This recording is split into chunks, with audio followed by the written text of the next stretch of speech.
السلام علیکم ورحمۃ اللہ وبرکاتہ۔ عالم برزخ سے متعلق میں نے آپ سے پچھلے درس میں عرض کیا تھا کہ علماء میں اختلاف ہے۔ مثال کے طور پہ ابن حزم ایک رائے پیش کرتے ہیں، اس رائے کی کوئی کا اظہار کرتے ہوئے وہ حدیث شریف سے استفادہ حاصل کرتے ہیں، اور پھر ابن قیم اس اعتراض کا جواب دیتے ہیں۔ تو آئیے ابن حزم کا اعتراض دیکھتے ہیں، پھر ابن قیم کا جواب دیکھتے ہیں۔ تو ابن حزم ایک اعتراض کرتے ہیں کہ حدیث شریف آئی ہے برا بن عازب سے، جو سنن ابی داؤد میں ہے، اور ابن حزم کا جو اعتراض ہے وہ ایک کتاب ہے کتاب الفصل، اس کے چوتھے جز میں پیج 68 پر وہ لکھتے ہیں کہ اللہ کے رسول صلی اللہ علیہ وآلہ وسلم سے کسی صحیح حدیث میں یہ نہیں آیا کہ مردوں کی روحیں بدنوں کی طرف لوٹائی جاتی ہیں۔ وَلَمْ يَأْتِ قَطٌّ عَنْ رسول اللہ صلی اللہ علیہ وسلم فی خبر يصح ان ارواح الموت ترد الى اجسادهم۔ اس کے بعد وہ لکھتے ہیں کہ اگر یہ امر رسول اکرم صلی اللہ علیہ وسلم سے ثابت ہوتا تو ہم اس کے قائل ہوتے، چونکہ ثابت نہیں اس لیے کسی کے لیے جائز نہیں کہ اس کا قائل ہو۔ قبر میں سوال کے وقت رد ارواح کا ذکر فقط منہال بن عمر نے کیا ہے، اور منہال بن عمر کے بارے میں ابن حزم کی رائے یہ ہے کہ وہ قوی نہیں ہے۔ پھر وہ کہتے ہیں کہ شعبہ وغیرہ نے اسے ترک بھی کر دیا ہے، اور باقی تمام احادیث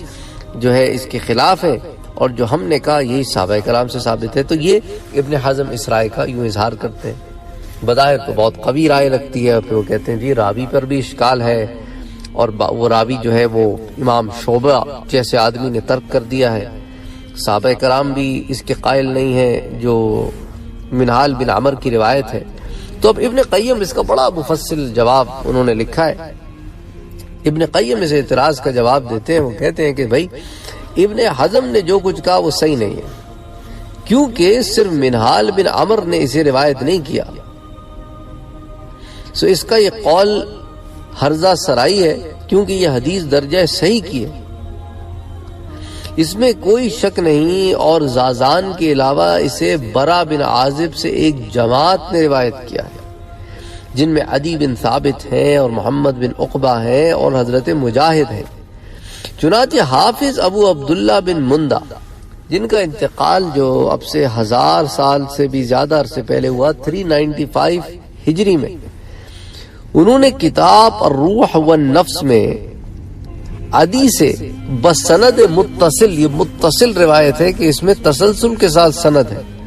کہ اخبرنا محمد بن یعقوب بن یوسف ثنا محمد بن اسحاق الصفار انا ابو النصر ہاشم بن القاسم حدثنا عیسیٰ بن المسیب ان عدی بن ثابت عن براء بن عازب۔ کہتے ہیں جی متصل ایک روایت ہمارے سامنے آتی ہے، اس میں یہ بات ہے کہ ملک الموت مومن کی روح کو قبض کرنے کے بعد عرش تک لے جاتا ہے، وہاں اس کا نام علیین میں لکھا جاتا ہے، اور خدا حکم دیتا ہے کہ میرے بندے کو اس کی خوابگاہ میں لے جاؤ، کیونکہ میں نے اسے وعدہ کیا ہے کہ میں نے ان کو مٹی سے پیدا کیا اور پھر مٹی میں ان کو پہنچاؤں گا، اور مٹی ہی میں سے ایک اور دفعہ ان کو نکالوں گا۔ اس کے بعد یہ الفاظ ہیں کہ پس وہ اپنی خوابگاہ کی طرف لوٹایا جاتا ہے، پھر منکر اور نکیر اپنے دانتوں سے زمین کو چیرتے ہوئے اور اپنے بالوں سے زمین کو کھودتے ہوئے اس کے پاس آتے ہیں اور اسے بٹھاتے ہیں، پھر اس سے پوچھا جاتا ہے کہ فلاں تیرا رب کون ہے، اور پھر وہ تمام روایت جو ہے وہ طویل، جو پہلے بھی ہم ذکر کر چکے ہیں قبر کے سوالوں کے لحاظ سے۔ اس حدیث کو امام احمد نے اور محمود بن غیلان نے اور بھی کئی لوگوں نے ابو النصر سے روایت کیا ہے۔ اچھا، اس روایت میں یہ الفاظ ہیں کہ روحیں قبروں کی طرف لوٹائی جاتی ہیں اور 2 فرشتے مردے کو بٹھاتے اور اسے بلاتے ہیں۔ اچھا، پھر ابن مندہ نے اس حدیث کو محمد بن سلمہ کے طریق سے، اور اس نے خصیف جزری سے، اور اس نے مجاہد سے، اس نے برا بن عازب سے روایت کیا ہے۔ روایت مجاہد میں مومن کی روح کے ذکر کے بعد کافر کی نسبت بھی الفاظ موجود ہیں کہ جب کافر قبر میں دفن کیا جاتا ہے تو منکر اور نکیر اس کے پاس آتے ہیں اور اسے بٹھاتے ہیں اور اس سے پوچھتے ہیں کہ تیرا رب کون ہے، وہ کہتا ہے کہ میں نہیں جانتا، لا ادری، پھر وہ تمام تفصیلات آتی ہیں۔ بہرحال وہ کہتا ہے کہ میں نہیں جانتا، پس وہ اسے کہتے ہیں کہ تو نے نہ جانا، اور اسے ایسی مارتے ہیں کہ وہ خاکستر ہو جاتا ہے، پھر اسے درست کر کے بٹھایا جاتا ہے۔ الغرض وہ حدیث آتی ہے۔ تو یہ حدیث ثابت اور بھی ہے اور مشہور بھی ہے۔ تو یہ محدثین کے نزدیک یہ 2 ٹرمینالوجیز ہوتی ہیں، ثابت اور مشہور۔ اچھا، پھر وہ کہتے ہیں کہ حفاظ حدیث کی ایک جماعت نے اسے صحیح کہا ہے۔ ائمہ حدیث میں سے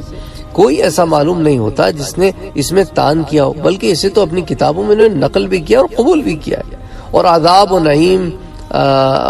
جو عذاب قبر اور نعمت قبر کے ضمن میں، سوال منکر و نکیر کے ضمن میں، قبض ارواح اور ارواح کے اللہ کے سامنے پہنچنے اور پھر قبر میں واپس آنے کے ضمن میں، یہ تمام روایتیں اس میں جمع کی گئی۔ تو خلاصہ کلام یہ ہے کہ زازان کے علاوہ اس حدیث کو عدی بن ثابت، مجاہد بن جبیر اور محمد بن عقبہ وغیرہ نے برا بن عازب سے روایت کیا ہے، اور امام دارقطنی نے ایک علیحدہ رسالے میں اس حدیث کے طریقوں کو جمع کیا ہے۔ زازان ثقات میں سے جس نے اکابر صحابہ حضرت عمر وغیرہ سے حدیث روایت کی ہیں اور صحیح مسلم کے راویوں میں سے۔ اچھا، یحییٰ بن معین نے کہا کہ وہ ثقہ ہے۔ حمید بن ہلال سے جب زازان کی نسبت پوچھا گیا تو جواب دیا کہ وہ ثقہ ہے۔ ابن عدی نے کہا کہ زازان جب ثقہ سے روایت کرے تو اس کی حدیثیں لیا کرو۔ منہال بن عمر کی نسبت جو ابن حزم نے کہا کہ اس زیادت کو کہ فتعات روحہ فی جسدہ، کہ اس کی روح اس کے جسد میں آتی ہے، تو اسی نے روایت کیا ہے، وہ کہتے ہیں، اور اسے ضعیف بتائے، تو یہ بات بھی درست نہیں ہے، کیونکہ منہال بن عمر جو ہے وہ ثقات اور عدول راویوں میں سے ہیں۔ چنانچہ ابن معین کا قول ہے کہ منہال تو ثقہ ہے، اور ابن معین جو ہے وہ اتنے بڑے محدث ہیں کہ محدثین کے نزدیک تو ابن معین سے زیادہ کسی کو آج تک حدیثیں یاد ہی نہیں ہیں۔ امام احمد ابن حنبل سے بھی زیادہ بڑا ذخیرہ ابن معین کو یاد تھا حدیثوں کا، بہت بڑے محدث تھے۔ اچھا، اور عجلی نے کہا کہ وہ کوفی ثقہ ہے، منہال جو ہے وہ اہل کوفہ میں سے اور ثقہ راوی، اور بڑی سے بڑی بات جو اس کی نسبت بیان کی گئی ہے یہ ہے کہ اس کے گھر سے غنا کی آواز آتی تھی، مگر اب یہ تو کوئی لازم نہیں ہے کہ وہ غنا کا احتمال جو ہے وہ انہی پر کیا گیا ہو، کسی سے بھی غنا ثابت ہو سکتا ہے۔ بہرحال ابن حزم کے سوا کسی اور نے جرا نہیں کی کہ زازان نے حضرت برا سے سماع نہیں کیا، تو ابن حزم ہی کی رائے ہے، اور یہ رائے درست نہیں ہے۔ اس پہ بہت سارے دلائل ہمارے پاس آتے ہیں جس کے اندر کثرت سے ایسے طریق موجود ہیں کہ ابی عمر زازان الکندی نے یہ روایت کیا کہ سمعت البراء بن عازب، وہ کہتے ہیں میں نے برا بن عازب کو سنا ہے کہ وہ کہہ رہے تھے۔ تو ابن حزم کی رائے کہ ان دونوں کا ملنا ثابت ہی نہیں ہے، یہ غلط ہو جاتا ہے اس روایت سے، کیونکہ روایت میں سمعت کے الفاظ ہیں، سمعت کا اطلاق ہوتا ہے سننے پر، تو اسی لیے جو ہے اس بات کو ہم لیں گے۔ اچھا، پھر اسی طرح جو حدیث میں الفاظ آتے ہیں، ایک اور حدیث آتی ہے انہی سے، وہ کہتے ہیں کہ اس میں حدیث آتی ہے کہ جس میں روح خبیثہ کے لیے آسمان کے دروازے نہ کھلنے کے بعد یوں مذکور ہے کہ بس وہ آسمان و زمین کے درمیان پھینکی جاتی ہے، تو پس قبر کی طرف آتی ہے، پس نیک آدمی اپنی قبر میں بے خوف بیٹھتا ہے۔ حافظ ابو نعیم نے کہا کہ اس حدیث ابو ہریرہ کے ناقلین کی عدالت پر اتفاق ہے،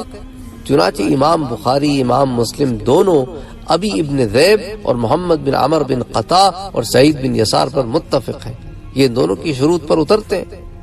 تو بہرحال بڑی کثرت سے وہ کہتے ہیں ابن قیم کہ یہ بات کافی کتابوں میں منقول ہے، تو اس کا رد بنتا نہیں، اور بڑی تفصیل کے ساتھ اگر آپ نے یہ پوری بحث پڑھنی ہو نا ان کی، تو ایک کتاب ہے ان کی ابن قیم کی، کتاب روح، اس کے پیج 72 سے 80 تک انہوں نے بڑی طویل اس کے اوپر بحث کی ہے۔ بہرحال اب دیکھتے ہیں شیخ الاسلام تقی الدین سبکی کے بارے میں، وہ لکھتے ہیں کہ اس کو ائمہ حدیث کی ایک جماعت نے اپنی مسندوں میں روایت کیا ہے، جن میں امام احمد کی مسند امام احمد بھی ہے، اسی طرح عبد بن حمید کی مسند عبد بن ابن حمید بھی ہے، اور اسی طرح علی بن معبد کی مسند بھی ہے جو کتاب الطاعہ والمعصیہ، ان سب میں کے اسناد کے راوی ثقہ ہیں۔ ابن حزم نے اس حدیث میں منہال بن عمر کے سبب کلام کیا، اور یہ کلام جو ہے وہ بے سود ہے، کیونکہ منہال بن عمر صحیح بخاری کے راویوں میں سے ہیں، اور کئی ائمہ نے اسے ثقہ کہا ہے، جن میں یحییٰ بن معین ہے، اور اس میں اور بہت ساری چیزیں، اور امام شعبہ کا جو ترک ہے وہ میں نے آپ کو بتا دیا، بسبب غنا ہے، لیکن یہ کوئی ثابت نہیں ہے کہ وہ غنا جو ہے وہ ان سے ہوا تھا، کسی سے بھی ہو سکتا ہے اس گھر میں سے۔ تو حاصل کلام یہ ہے کہ منہال بن عمر ثقہ ہے، ان کے ثقہ ہونے میں کوئی شک نہیں ہے، اور یہ جو حدیث ہے کہ روح جو ہے وہ واپس لوٹائی جاتی ہے قبر میں، اور مردے کی طرف، اور پھر مردے کو بٹھایا جاتا ہے اور پھر مردے سے سوال جواب ہوتے ہیں، تو روح کا لوٹنا یہاں سے ثابت ہوتا ہے۔ اچھا، امام بغوی نے شرح السنہ میں حضرت ابو ہریرہ سے روایت کیا ہے کہ حضور اکرم صلی اللہ علیہ وآلہ وسلم نے فرمایا کہ مردہ جوتیوں کی آواز سنتا ہے جس وقت لوگ دفن کر کے اس سے پیٹ پھیرتے ہیں، پھر وہ بٹھایا جاتا ہے اور اس کا کفن اس کی گردن میں ڈالا جاتا ہے، پھر سوال کیا جاتا ہے، اور قبروں میں حیات کے ثبوت پر اہل سنت کا اجماع بھی موجود ہے۔ اچھا، اسی طرح امام الحرمین عبد الملک بن عبداللہ جوینی، یہ امام حرمین تھے اب سے کوئی 1000 سال پہلے، آج کے حرمین نہیں، پرانے، تو وہ شامل فی اصول الدین میں کہتے ہیں کہ سلف امت کا اس پر اتفاق ہے کہ قبر کا عذاب اور قبروں میں مردوں کا زندہ کیا جانا اور جسموں میں روحوں کا پھر ڈالا جانا، یہ سب ثابت ہے۔